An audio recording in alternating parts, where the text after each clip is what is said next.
समस्त जगताम् मधुकैटभारे वक्षो विहारिणि मनोहर दिव्यमूर्ते श्रीस्वामिनि श्रुत जनप्रियदानशीले श्रीवेङ्कटेश दयिते तव सुप्रभातम् तव सुप्रभातमरविन्दलोचने भवतु प्रसन्नमुख चन्द्रमण्डले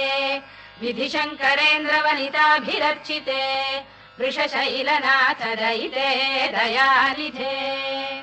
अत्र्यादिसप्तऋषयः समुपास्य सन्ध्याम्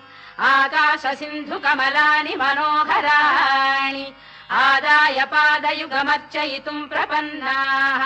शेषाद्रिशेखर विभो तव सुप्रभातम्